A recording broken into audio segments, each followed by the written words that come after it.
Subsidy જે મળવા જોઈએ તે મળતા નથી અને ખેડૂત પાયમાલી તરફ છે। ત્યારે સરકારને ચૂંટણી નજીક આવતા અને 5 રાજ્યોના જે પરિણામ આવ્યા જેમાં ભારતીય જનતા પાર્ટીનો કારમો પરાજય થયો ત્યારે તેમને ખેડૂત યાદ આવે છે, ખેડૂતોના હિતની વાત કરે છે। 5 વર્ષમાં ખેડૂત વિરોધી કામ કરનારી મોદી સરકાર હવે જ્યારે તેમના ઉલટી ગિનતી શરૂ થઈ ગઈ છે અને 90 દિવસ બાકી છે સત્તાના, તેવા સમયે તેઓ આ રીતે ખેડૂતોને લલચામણીને લોભામણી વાત કરે છે। આચાર સંહિતા ઉઠવા માટે મારા નોલેજ પ્રમાણે ફક્ત 38 દિવસ બાકી છે, ત્યારે આ જાહેરાત શા માટે કરવી પડે છે?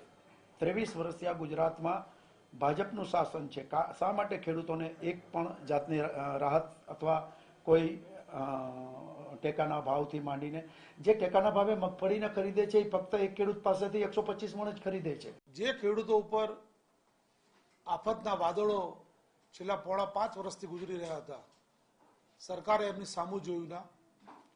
ચૂંટણીમાં મતોના રાજકારણને ધ્યાનમાં રાખીને ખેડૂતો માટે એક લોલીપોપ વાળી બીજી જાહેરાત એ કેન્દ્ર સરકાર દ્વારા કરવામાં આવી છે। ગુજરાતને હળહળતો અન્યાય દેખાય છે, કારણ કે સામાન્ય રીતે ફેડરલ સિસ્ટમની અંદર સમવાય તંત્રની અંદર જે કંઈ રકમ ફાળવવામાં આવે છે તે સરખા ભાગે અને જરૂરિયાત પ્રમાણે ફાળવવામાં આવતી હોય છે।